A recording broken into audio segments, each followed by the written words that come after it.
Hello friends, book insider पर आप सभी का स्वागत है। आज हम बात करने वाले हैं the science of self learning by Peter Hollins book के बारे में। तुमने कभी सोचा है कि हम कुछ चीजें जल्दी सीख लेते हैं और कुछ बार बार पढ़ने के बाद भी समझ नहीं आती? ऐसा क्यों होता है? वजह सिर्फ ये नहीं है कि टॉपिक मुश्किल है या हमारी मेमोरी कमजोर है। असली वजह यह है कि हम कैसे सीख रहे हैं, इस पर ध्यान ही नहीं देते। यही चीज है जिसे मेटाकॉग्निशन कहते हैं, यानी सोचना कि हम कैसे सोचते हैं, या सीधे शब्दों में कहें तो सीखने के तरीके को समझना। मान लो तुम्हें कोई नया स्किल सीखना है, जैसे गिटार बजाना या मैथ्स का कोई कॉम्प्लेक्स फॉर्मूला। अगर तुम बस कोशिश करते जाओगे बिना यह सोचे कि कौन सी स्ट्रैटेजी तुम्हारे लिए काम कर रही है और कौन सी नहीं, तो तुम बहुत वक्त बर्बाद कर सकते हो। लेकिन अगर तुम ये समझ गए कि तुम्हें बेस्ट क्या सूट्स करता है, जैसे बार बार प्रैक्टिस करना या किसी को समझाते हुए खुद सीखना, तो लर्निंग बहुत आसान हो जाती है। मेटाकॉग्निशन बेसिकली दो हिस्सों में बंटी होती है। पहला, अवेयरनेस कि हम क्या और कैसे सोच रहे हैं। दूसरा, कंट्रोल कि हम अपने थॉट प्रोसेस को कैसे मैनेज करें। जब हम ये समझ जाते हैं कि हमें खुद को कैसे ऑब्जर्व करना है, तो हम हर लर्निंग प्रोसेस को स्मार्ट बना सकते हैं। एक सिंपल एग्जाम्पल लेते हैं। मान लो तुम एक चैप्टर पढ़ रहे हो। अगर तुम बस पढ़ते जा रहे हो बिना ये सोचे कि क्या समझ में आ रहा है या नहीं, तो चांसेस हैं कि एंड में कुछ भी याद नहीं रहेगा। लेकिन अगर तुम हर 5 से 10 मिनट बाद पॉज करके सोचते हो कि मैंने क्या सीखा, क्या ये मुझे समझ आया, क्या मैं इसे अपने शब्दों में किसी को समझा सकता हूँ, तो लर्निंग बहुत डीप हो जाती है। ये मेटाकॉग्निशन का कमाल है। बचपन में हमें बस सिलेबस पूरा करना सिखाया गया था। ये नहीं सिखाया गया कि खुद से कैसे क्वेश्चंस पूछें, खुद के लर्निंग मेथड को कैसे एनालाइज करें। यही गैप आगे चलकर बहुत बड़ा बन जाता है। जो लोग अपने लर्निंग स्टाइल को समझ जाते हैं, वो न सिर्फ फास्टर सीखते हैं बल्कि स्मार्टर भी बनते हैं। मेटाकॉग्निशन की सबसे बड़ी ताकत ये है कि ये हमें सेल्फ डायरेक्टेड लर्नर बना देती है। इसका मतलब है कि हमें टीचर या किसी एक्सटर्नल गाइड की ज़रूरत कम पड़ती है। हम खुद अपने टीचर बन सकते हैं। जब हम खुद से सवाल पूछते हैं कि क्या मैं ये सही तरीके से कर रहा हूँ, क्या मुझे कोई और मेथड ट्राई करनी चाहिए, तो हम धीरे धीरे अपने ब्रेन को ट्रेन कर लेते हैं how to learn anything efficiently. इसका एक और मज़ेदार साइड है मिस्टेक्स से सीखना। कई बार हम गलती करते हैं और फिर खुद को ब्लेम करने लगते हैं। लेकिन मेटाकॉग्निटिव माइंडसेट वाला इंसान सोचता है, मैंने गलती क्यों की, क्या मेरी स्ट्रैटेजी गलत थी, अगली बार मैं कैसे डिफरेंटली अप्रोच करूं। इस तरह हम गलती से भी पावरफुल लेसन्स निकाल सकते हैं। अब सोचो, अगर हर स्टूडेंट, हर एम्प्लॉई या हर लर्नर मेटाकॉग्निशन का यूज करना शुरू कर दे, तो लर्निंग का लेवल कितना बढ़ जाएगा। कॉम्पिटिटिव एग्जाम्स की तैयारी हो, कोडिंग सीखनी हो या कोई आर्ट फॉर्म, हर जगह ये माइंडसेट बहुत काम आता है। और ये कोई बॉर्न टैलेंट नहीं है, इसे कोई भी डेवलप कर सकता है। मेटाकॉग्निशन को डेवलप करने के लिए कुछ सिंपल हैबिट्स अपनाई जा सकती हैं। जैसे जब भी कुछ नया सीखो तो खुद से पूछो, मैंने आज क्या सीखा, क्या ये मुझे पूरी तरह समझ आया, अगर नहीं तो मुझे क्या डिफरेंटली करना चाहिए, क्या मैं इसे किसी और को एक्सप्लेन कर सकता हूँ। इन सवालों से तुम अपने लर्निंग प्रोसेस को रिफाइन कर सकते हो।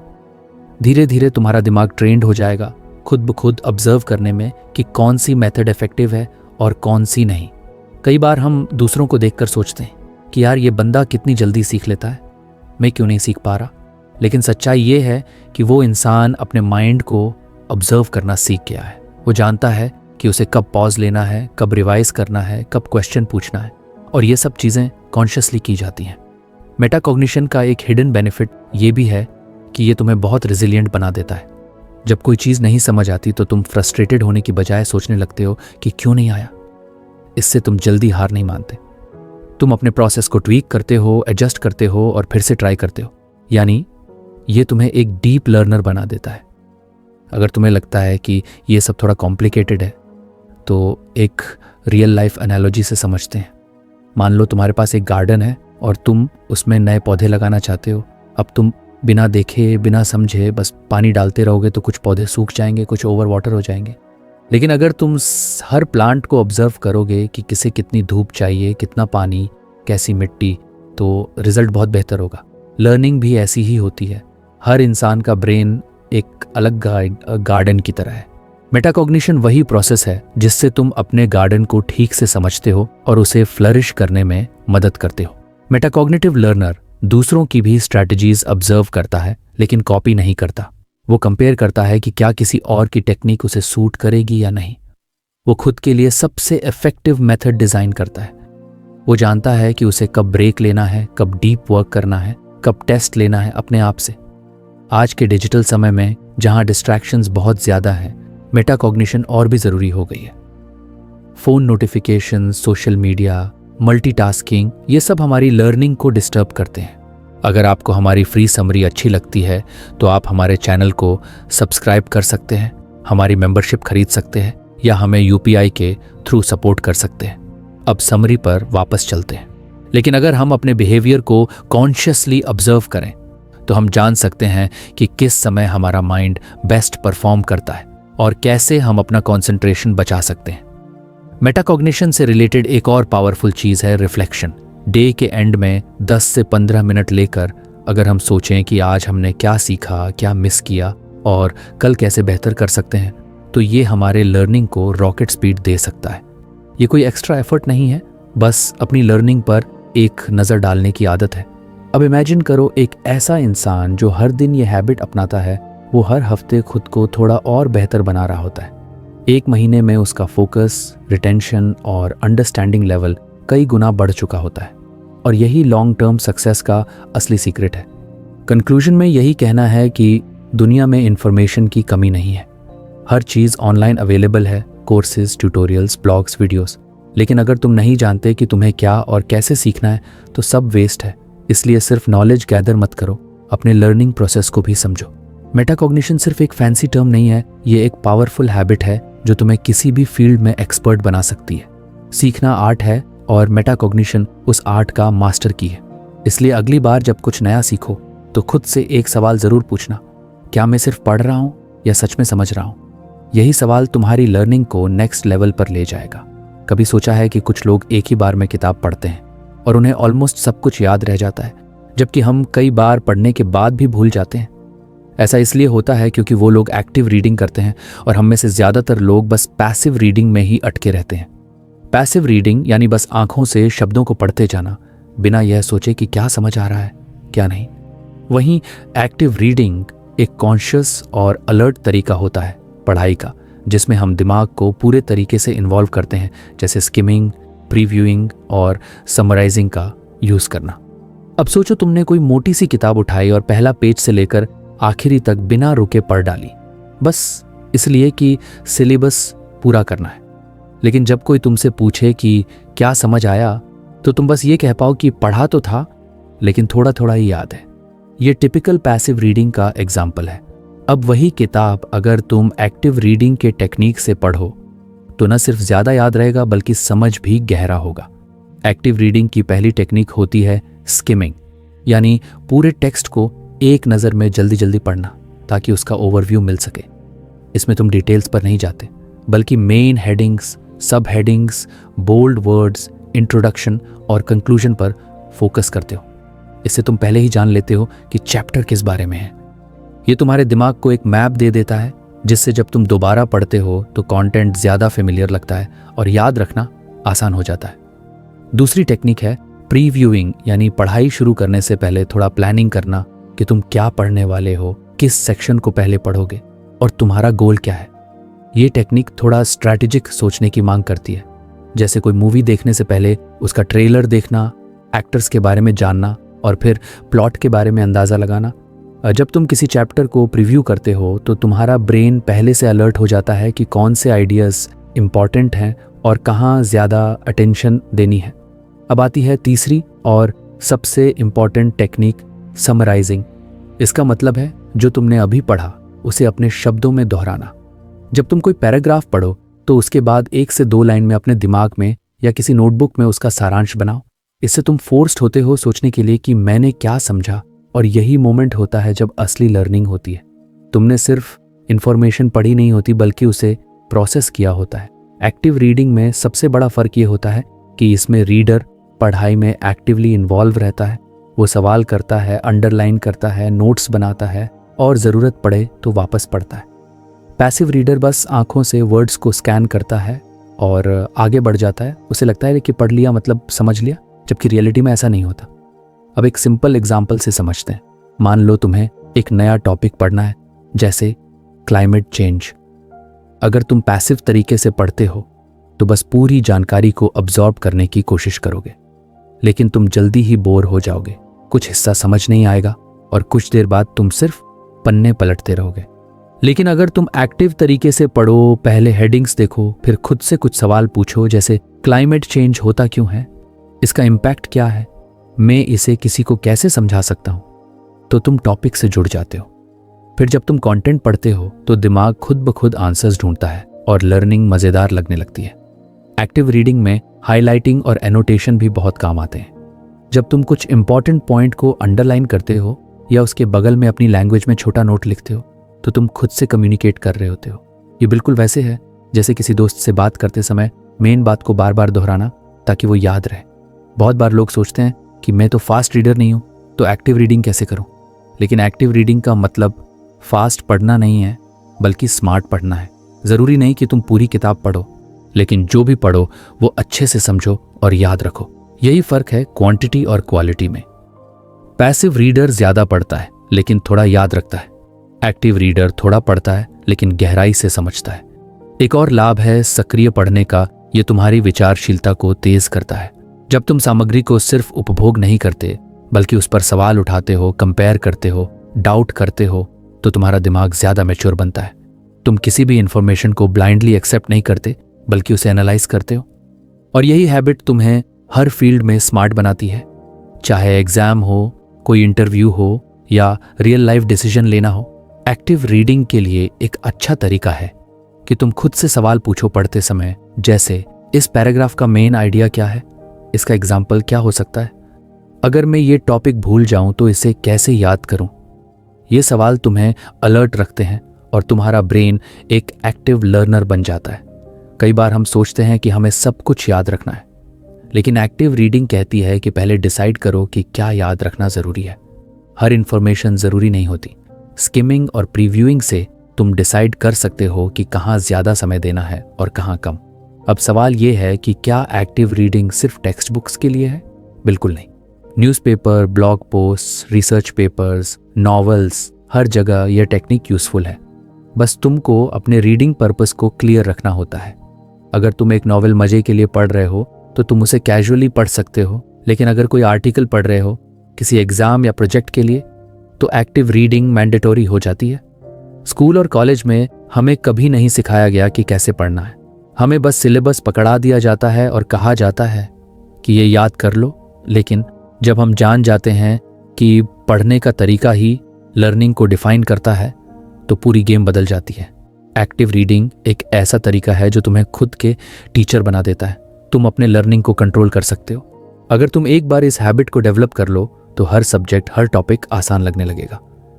तुम बोरिंग टॉपिक्स को भी इंटरेस्टिंग बना सकते हो, क्योंकि अब तुम्हें सिर्फ कंटेंट नहीं पढ़ना है बल्कि उसे पकड़ना है, पकड़कर याद रखना है और ज़रूरत पड़ने पर यूज़ करना है। और यह तब पॉसिबल है जब तुम्हारा दिमाग पैसिव नहीं बल्कि एक्टिव मोड में हो। तो अगली बार जब तुम कोई किताब या चैप्टर पढ़ो तो बस शब्दों को देखने की बजाय अपने माइंड से कनेक्ट करने की कोशिश करो। सोचो, क्वेश्चन करो, हाईलाइट करो, समराइज करो। यही तरीका तुम्हें बाकी लोगों से अलग बनाएगा। नॉलेज बहुत लोग गैदर करते हैं, लेकिन उसे रिटेन और अप्लाई वही कर पाता है जो एक्टिवली पढ़ता है। याद रखो, रीडिंग कोई रेस नहीं है कि कौन जल्दी फिनिश करता है। असली जीत उस इंसान की होती है जो कम पढ़कर भी ज्यादा समझ पाता है। और एक्टिव रीडिंग वही स्किल है जो तुम्हें वो जीत दिला सकती है। इसलिए अपने नेक्स्ट स्टडी सेशन में ये 3 टेक्निक जरूर अपनाओ। स्किमिंग से शुरू करो, प्रीव्यूइंग से प्लानिंग बनाओ और समराइजिंग से कॉन्सेप्ट को पकड़ लो। शुरुआत में थोड़ा टाइम लग सकता है, लेकिन कुछ दिनों बाद यही तरीका तुम्हारा नेचुरल रीडिंग स्टाइल बन जाएगा और तब तुम्हारी लर्निंग स्पीड और अंडरस्टैंडिंग पावर दोनों ही नेक्स्ट लेवल पर पहुंच जाएगी। यही है स्मार्ट रीडिंग का असली सीक्रेट। तुमने कभी देखा है कि जब हम किसी चीज को किसी और को समझाते हैं तो खुद को भी वो चीज ज्यादा क्लियर हो जाती है, और कभी कभी समझाते वक्त हमें यह भी पता चलता है कि हमें खुद उस चीज की क्लैरिटी नहीं है। यही है फाइनमैन टेक्निक का जादू। ये टेक्निक दुनिया के सबसे ब्रिलियंट फिजिसिस्ट रिचर्ड फाइनमैन ने पॉपुलर की थी। उन्होंने माना कि अगर तुम किसी कॉन्सेप्ट को सिंपल लैंग्वेज में समझा सकते हो तो इसका मतलब है कि तुम उसे सच में समझते हो। और अगर नहीं समझा पा रहे हो तो खुद को बेवकूफ़ मत समझो, बस इसका मतलब है कि कुछ गैप है जिसे भरना बाकी है। अब बात करते हैं कि ये फाइनमेंट टेक्निक काम कैसे करती है। इसका सबसे इंपॉर्टेंट पार्ट है कि तुम जो भी टॉपिक सीख रहे हो उसे ऐसे समझो जैसे तुम किसी 12 साल के बच्चे को समझा रहे हो। आसान भाषा, रिलेटेबल एग्जाम्पल्स और कोई भी जार्गन या भारी टेक्निकल वर्ड्स नहीं। जब तुम खुद से ही ऐसे सवाल पूछते हो जैसे कि मैं इस कॉन्सेप्ट को किसी छोटे बच्चे को कैसे समझाऊंगा, तो तुम्हारा दिमाग उस चीज़ को नए तरीके से समझने लगता है। मान लो तुम फोटोसिंथेसिस पढ़ रहे हो। अगर तुमने उसे रट लिया कि फोटोसिंथेसिस है जो हरी पौधे दिनचर्या के द्वारा सूर्य को रासायनिक ऊर्जा में परिवर्तित करते हैं, तो तुम बस वर्ड्स को दोहरा रहे हो। लेकिन अगर कोई तुमसे पूछे कि बिल्कुल आसान भाषा में समझाओ और तुम कहो पौधे खाना खुद बनाते हैं सूरज की रोशनी से, जैसे हम खाना बनाते हैं गैस पर, तो ये असली समझ है। जब तुम चीज़ों को इस तरह सिंप्लीफाई करते हो तो तुम खुद भी डीप लेवल पर उसे समझने लगते हो। फाइनमेंट टेक्निक की ब्यूटी यही है कि ये तुम्हारे नॉलेज गैप्स को हाईलाइट कर देती है। जब तुम कोई कॉन्सेप्ट समझाने बैठते हो और अटक जाते हो तो तुम्हें तुरंत पता चल जाता है कि कहाँ कन्फ्यूजन है। उस जगह को फिर से पढ़ो, समझो और दोबारा उसे सिंपल वर्ड्स में एक्सप्लेन करने की कोशिश करो। ये प्रोसेस बार बार रिपीट करने से तुम्हारी अंडरस्टैंडिंग क्रिस्टल क्लियर हो जाती है। इस टेक्निक को 4 सिंपल स्टेप्स में डिवाइड किया जा सकता है। सबसे पहले कोई भी टॉपिक लो जो तुम सीखना चाहते हो। दूसरा, उसे किसी नोटबुक में या व्हाइट बोर्ड पर खुद से एक्सप्लेन करो जैसे तुम किसी और को पढ़ा रहे हो। तीसरा, जहाँ जहाँ अटकते हो वहाँ दोबारा पढ़ाई करो और गैप्स फील करो। और चौथा, अपनी एक्सप्लेनेशन को और सिंपल और क्लियर बनाते रहो जब तक वो पूरी तरह स्मूथ और नेचुरल न लगने लगे। अब एक मज़ेदार बात समझो, हम जब पढ़ते हैं तो बहुत बार हमें लगता है कि हाँ ये तो समझ आ गया, लेकिन जब वही चीज़ किसी को एक्सप्लेन करनी होती है तो मुंह से शब्द ही नहीं निकलते। फाइनमेंट टेक्निक हमें इसी इल्यूजन से बाहर लाती है। ये टेक्निक कहती है कि जब तक तुम किसी कॉन्सेप्ट को 2 लाइन में सिंपल भाषा में किसी को समझा नहीं सकते तब तक तुमने उसे प्रॉपरली नहीं समझा। इसका सबसे बड़ा फायदा है कि इससे तुम सिर्फ याद नहीं करते बल्कि समझते हो, और जब समझ आता है तो याद अपने आप रहने लगती है। ये टेक्निक हर तरह की लर्निंग में काम आती है, चाहे तुम साइंस पढ़ रहे हो, कोई बिजनेस कंसेप्ट सीख रहे हो, कोई नया सॉफ्टवेयर समझ रहे हो या कोई फिलोसॉफिकल आइडिया एक्सप्लोर कर रहे हो। हर जगह ये मेथड यूजफुल है। फाइनमेंट टेक्निक को फॉलो करने के लिए तुम्हें कोई एक्सपेंसिव मटेरियल या कोर्स की ज़रूरत नहीं है। बस एक नोटबुक, एक पेन और एक क्यूरियस माइंड चाहिए। मान लो तुम कंपाउंड इंटरेस्ट का कॉन्सेप्ट सीखना चाहते हो, तो पहले उसे अच्छे से पढ़ो, फिर नोटबुक में खुद को इमेजिन करो कि तुम एक दोस्त को समझा रहे हो जो कभी फाइनेंस नहीं पढ़ा। अब अगर तुम कह पाओ कि कंपाउंड इंटरेस्ट ऐसा है जैसे इंटरेस्ट पर भी इंटरेस्ट मिलता है, तो तुम सही रास्ते पर हो। लेकिन अगर तुम अटक जाते हो कि कहाँ से शुरू करूं या क्यों होता है ऐसा, तो वहीं से तुम्हारा लर्निंग का असली सफ़र शुरू होता है। एक और पावरफुल एस्पेक्ट है कि जब तुम किसी को पढ़ाने की मेंटल स्टेट में होते हो तो तुम ज़्यादा फोकस्ड और अटेंटिव रहते हो। तुम्हारा दिमाग एक्टिवली कनेक्शंस बनाने लगता है, एनालॉजीज सोचता है और हर कॉन्सेप्ट को लॉजिकली लिंक करता है। ये प्रोसेस लर्निंग को इतना डीप बना देती है कि तुम उसे आसानी से कभी नहीं भूलते। तुम चाहो तो इसे गेम की तरह भी बना सकते हो। हर बार जब तुम कुछ नया पढ़ो तो खुद को चैलेंज करो कि इसे एक छोटे बच्चे को कैसे समझाओगे। तुम अपनी एक्सप्लेनेशन को रिकॉर्ड भी कर सकते हो और बाद में सुन सकते हो कि कहीं तुम्हारी बातों में कन्फ्यूजन तो नहीं था। या फिर किसी दोस्त, सिबलिंग या क्लासमेट को पढ़ाने की कोशिश करो। ये भी फाइनमेंट टेक्निक का ही हिस्सा है।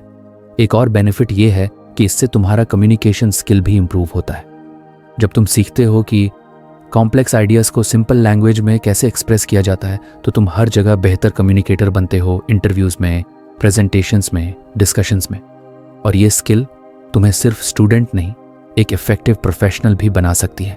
इस टेक्निक का इमोशनल बेनिफिट भी बहुत बड़ा है। जब तुम किसी टफ कॉन्सेप्ट को खुद की समझ से तोड़कर आसान बना लेते हो तो एक कॉन्फिडेंस बिल्ड होता है। तुम्हें लगता है कि मैं ये कर सकता हूँ, और ये कॉन्फिडेंस तुम्हें हर नए चैलेंज में हेल्प करता है। अब सोचो कि अगर तुम हर सब्जेक्ट को इस मेथड से पढ़ो तो क्या होगा। तुम्हारी मेमोरी भी स्ट्रांग होगी, क्लैरिटी भी बढ़ेगी और सोचने का तरीका भी शार्प हो जाएगा। तुम बस एग्जाम पास करने के लिए नहीं बल्कि सच में सीखने के लिए पढ़ना शुरू करोगे।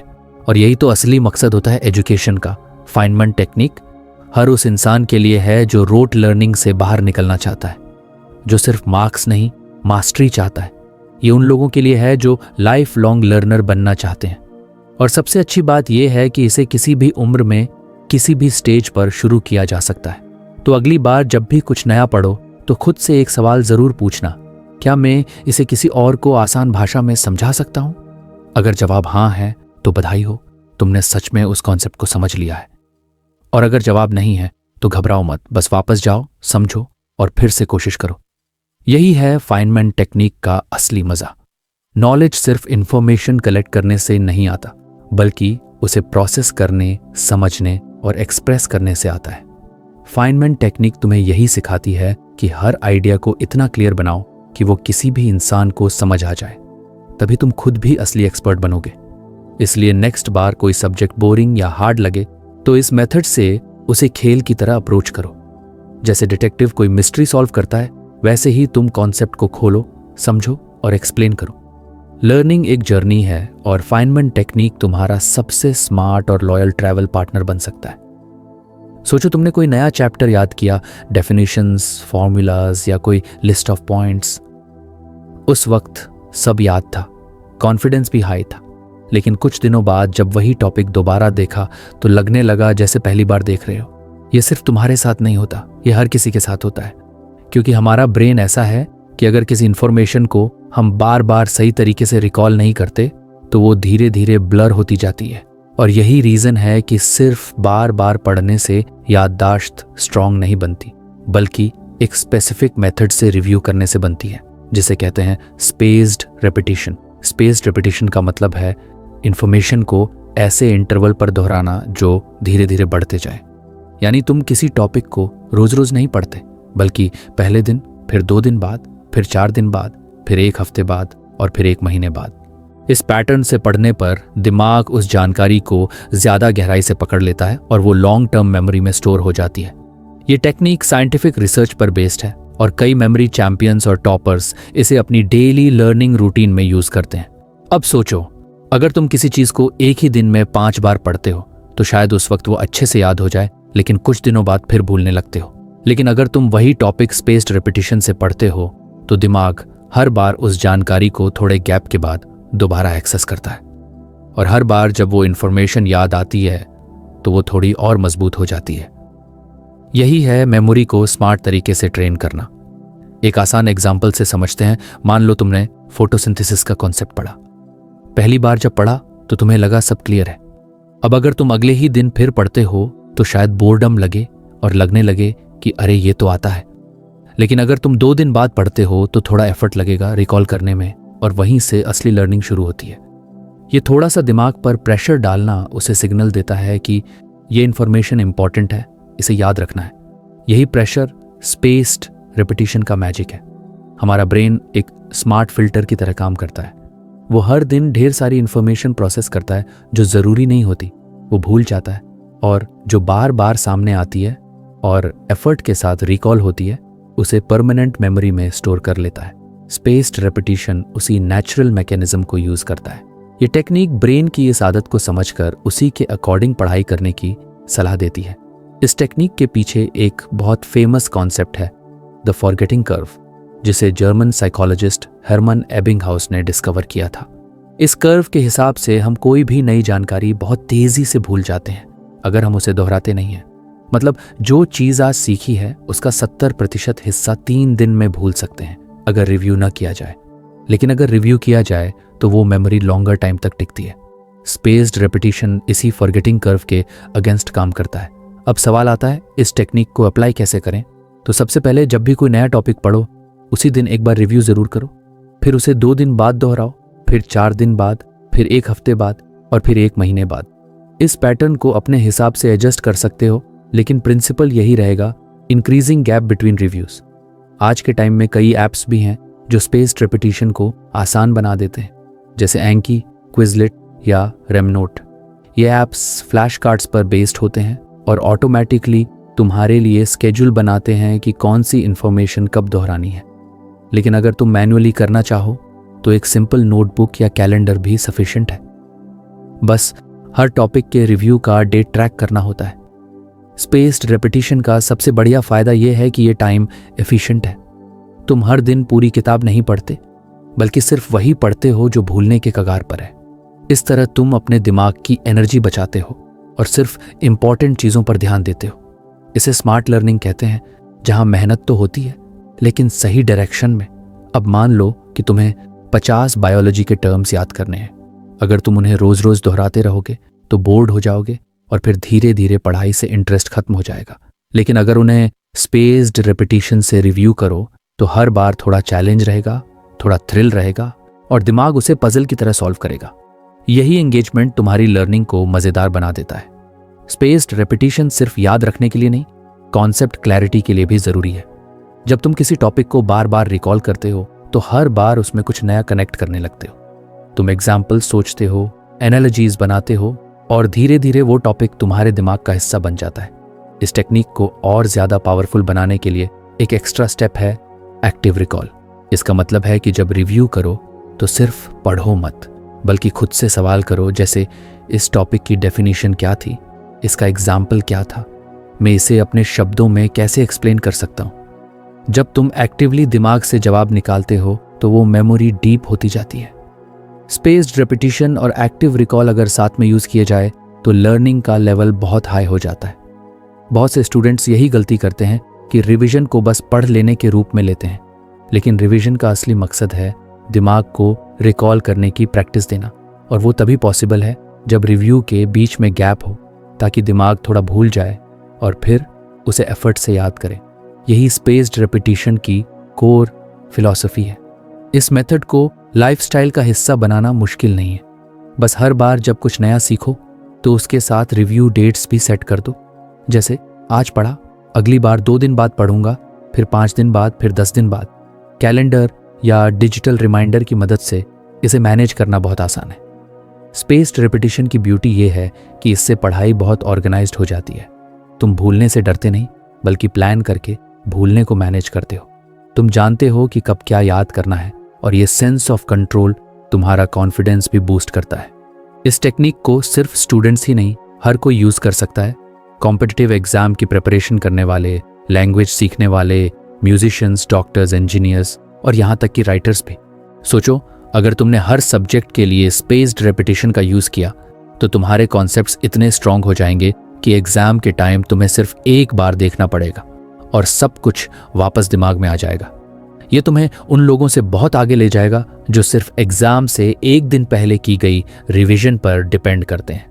कंक्लूजन में यही कहना है कि मेमोरी को मजबूर करने से कुछ नहीं होता, उसे समझदारी से ट्रेन करना पड़ता है, और स्पेस्ड रेपिटेशन वही समझदारी है।